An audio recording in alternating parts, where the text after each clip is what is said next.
Hi guys, Tom McGrath here. All this summer I've been running an experiment, kind of a thought process exercise, with three different blade styles, a Bowie, a Kukri, and a Tomahawk, and looking at them through the lens of three different Pekiti-Tirsia technique categories: Sagittus, Contratus, and Recontrus. And that's part of a general theme I've been running in my classes for the last several years, in learning through comparisons. In that, if you look at one weapon or one technique, but apply it in three different ways in three different areas, or maybe against three different types of opponents, you know, how things change, what things change, what stays the same, as a way to give you a better understanding of the technique. So I wanted to just give you an outline of the blades I chose for this, or have been using for this experiment. And eventually I'll get the actual video done and open that up for PTI members to purchase. But anyway, I'll give you a quick overview of my blades. Okay guys, our first category of blades are going to be Bowies. So mine come in two flavors, light and heavy, which is light is about 1 pound, heavy is 1.5 pounds to 2 pounds. My light Bowies, this is an inexpensive knockoff of a Cold Steel Trailmaster. They come under different names. The Trailmaster weighs 17 ounces, so a little more than 1 pound. I had one, I sold it, waiting for new models to come in. Don't have one yet, but I took this $20 knockoff and just dulled the edge, so I can practice with something that's close to live weight, but it's less damaging if my dog sneaks up behind me and they get bumped by, you know, a butter knife piece of steel is better than a sharp piece of steel, but it, you know, still don't want to get hit by this. My actual users though these days, this is an Ontario SP5. They call it Survival Bowie, and basically it has only a single guard or quillion here and a little piece of rubber. It's not really a fighting guard, but you can put your thumb on the back of this, do fine detail work, and this is also about 1 pound, 16 ounces.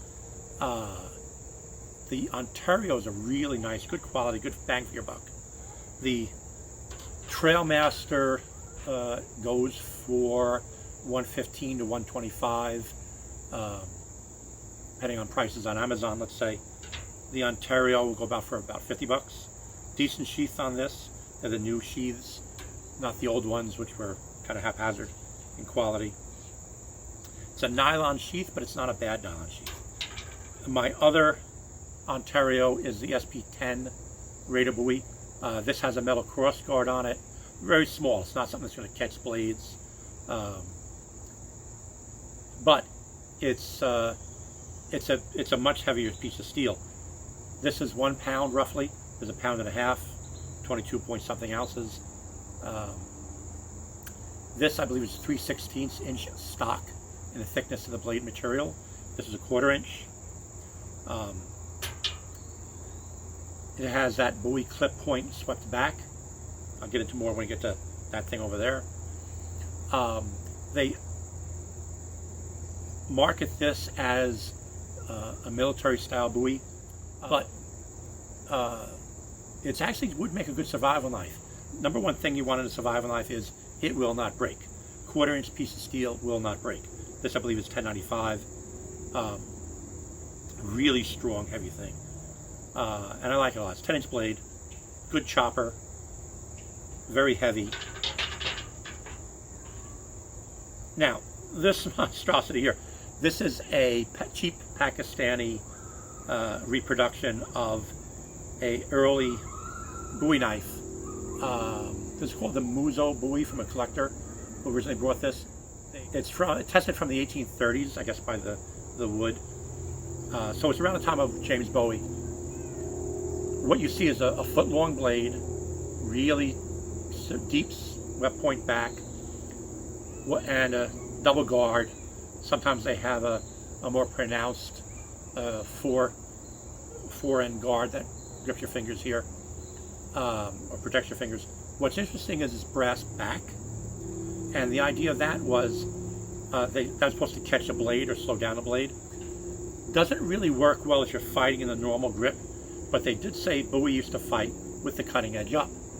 So if I'm going and smacking into another blade, you know, cutting edge that way, let's hold it that way, cutting edge into the brass spine here, you can see how that would catch a blade.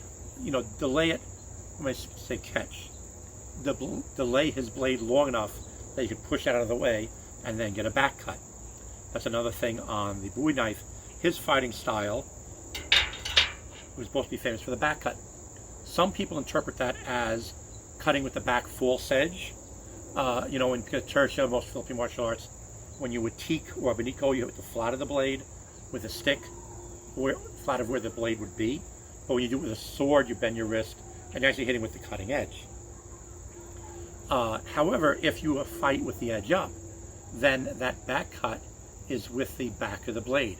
And you'll see some techniques with the medieval falchion like that. There's a number of techniques where they would call this the false edge, where they're hitting with that in the medieval Renaissance fighting manuals. The Bowie family came from the Highlands of Scotland, where some of their dirks would have a brass back like this. So something to keep in mind. So we may do some technique in recontras.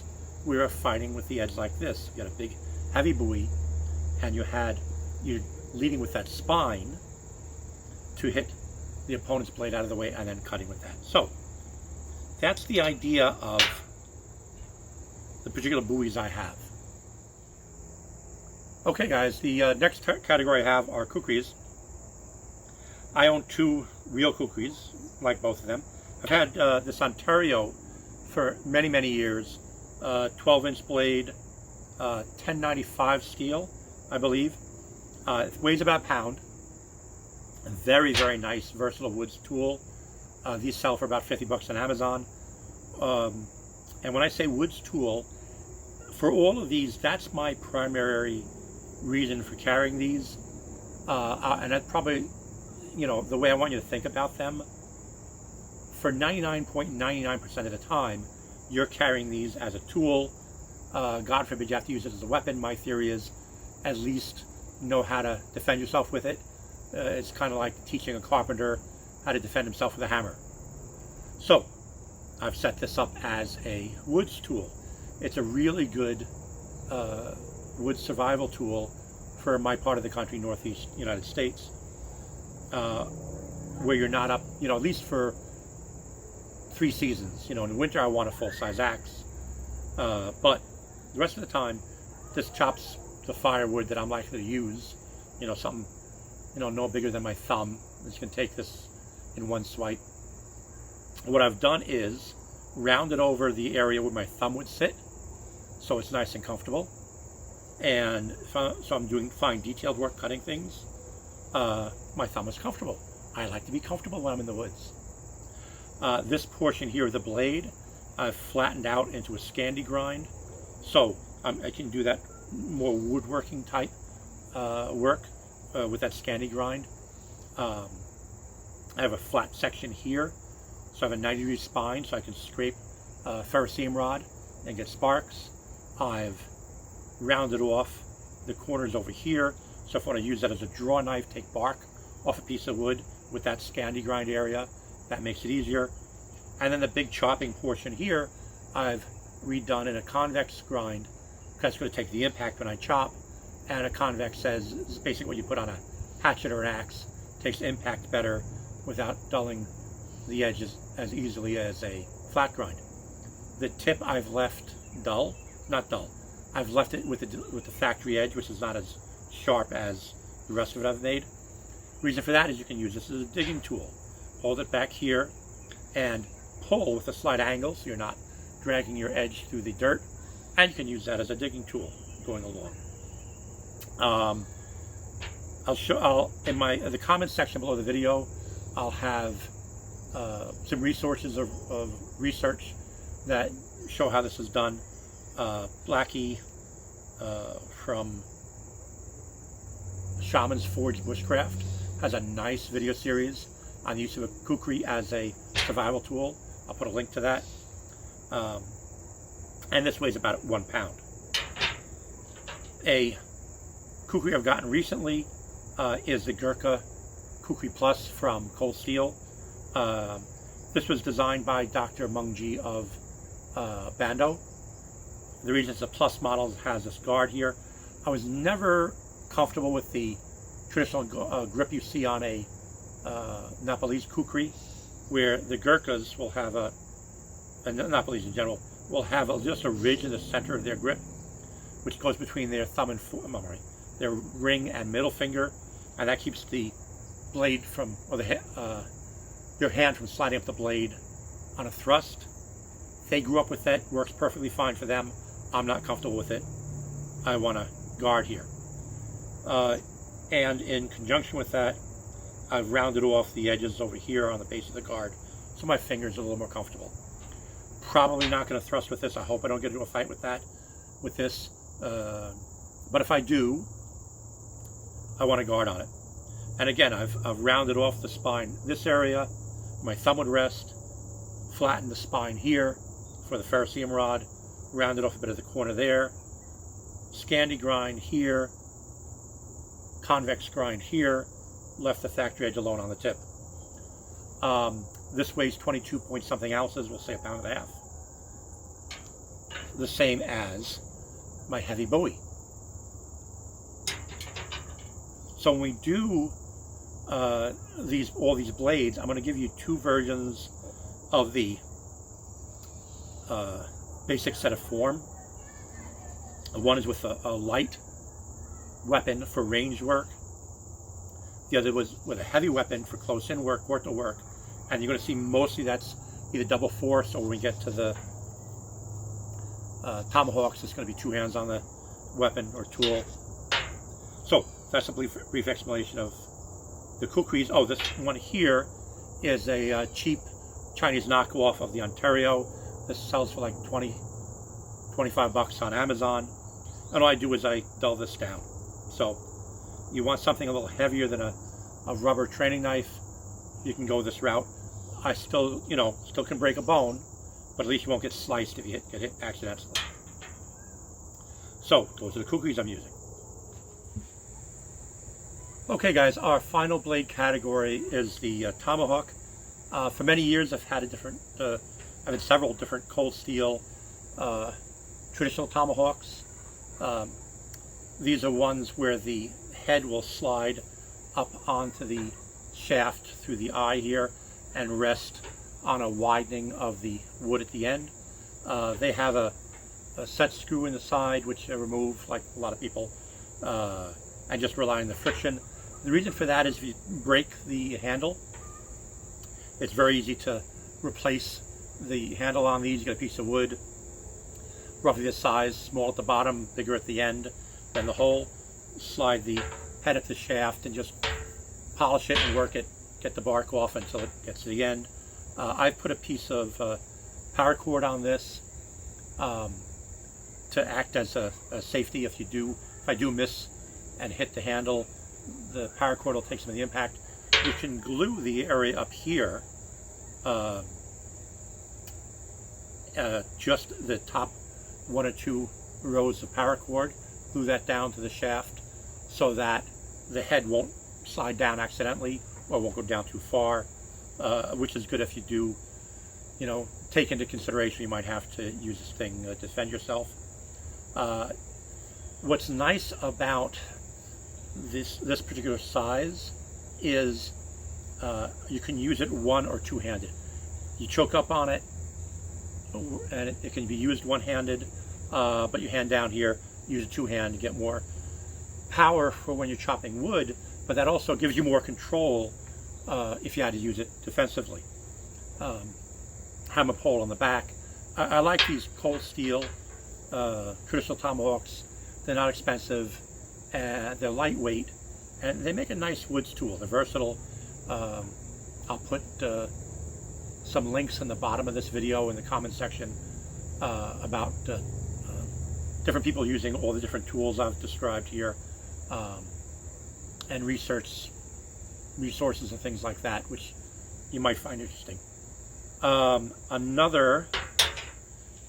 the Tomahawk that actually goes, or the blade that actually goes in my get home bag, Clubber River Knife and Tool Kangee T-Hawk. This is from a Ryan Johnson design. RMJ Tactical are the guys who make the really expensive, very, very high quality tactical tomahawks. Can't afford one of those and really don't have a need for that particular style. This, however, is a very good tool. You know, when people ask me the difference between what's better, a Bowie knife, a tactical tomahawk, or a Kukri, I say, what's better for what? What are you trying to do? And I say, if you're trying to escape a burning building, let's say, this is a good tool to get through building material. Plywood door, cinder block with that spike, whatever. This is a nice, versatile tool. You have a top edge here, which works really good to act as a crowbar, trying to open up a door or whatnot.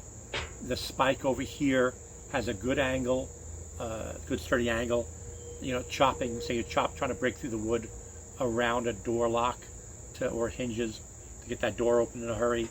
You know, broad chopping blade, you're trying to get through wood, you know, to open it up that way, if that's the easier way to do it. You can choke up on this if you have to use it for that reason.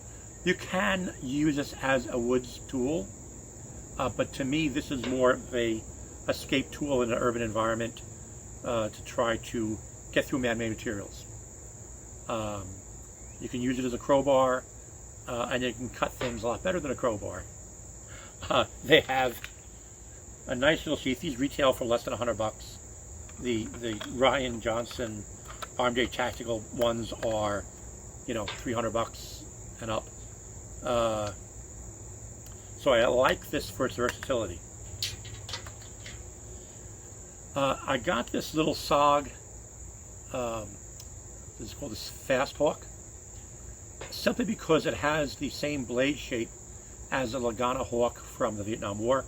I forgot the gentleman's first name, but Lagana was a knife maker with, I want to say Mohawk ancestry. I'll have to look that up again. But he designed a Tomahawk for Special Forces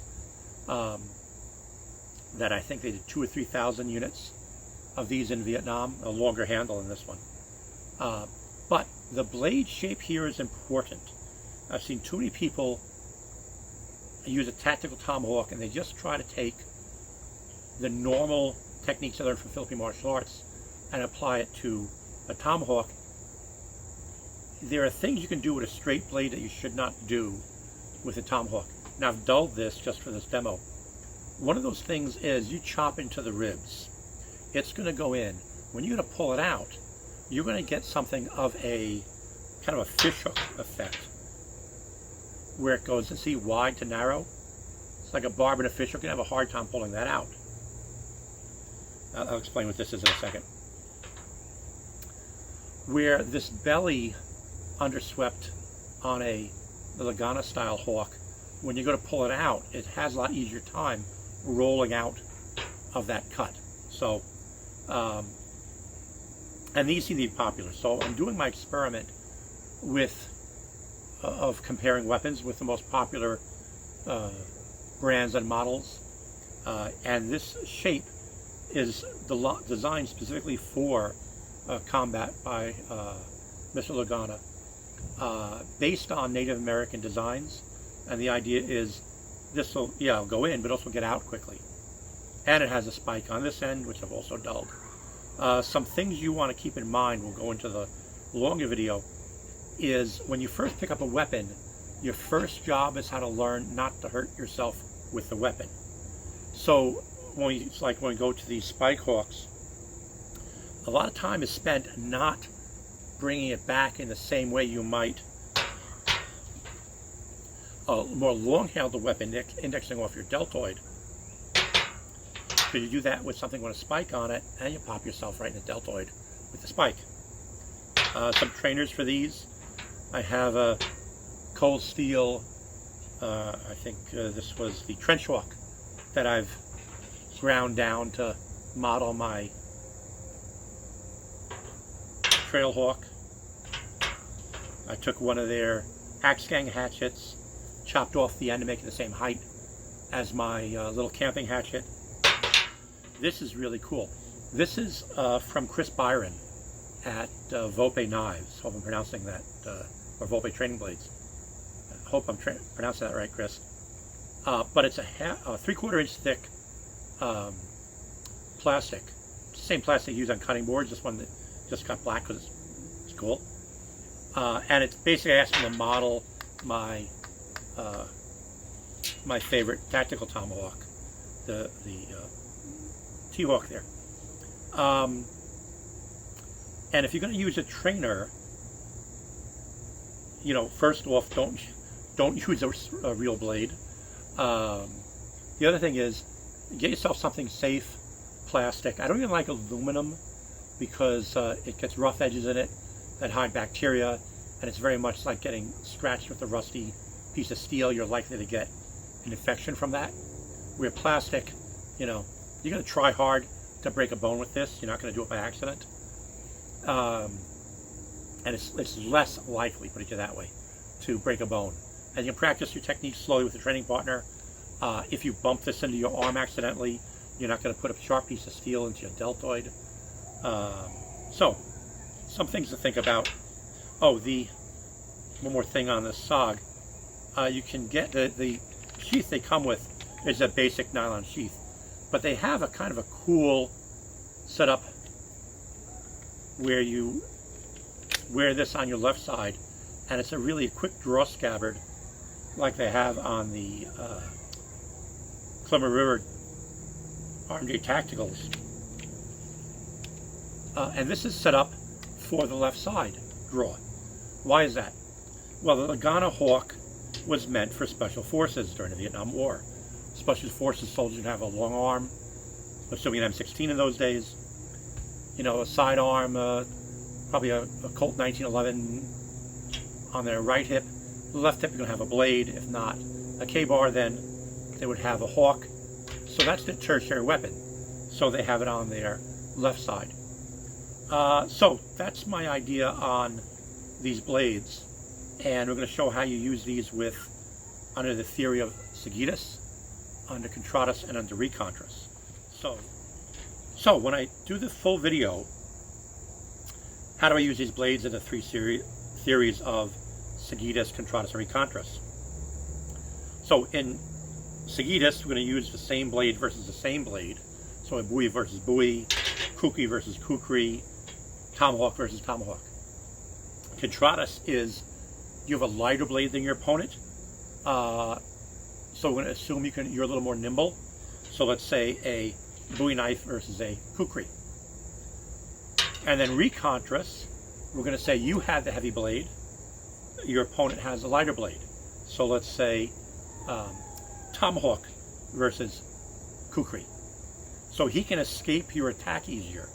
How do you smother his attack? And it's a nice mental exercise to help you understand the different techniques. So, look forward to getting that done soon, and I hope you enjoy this video.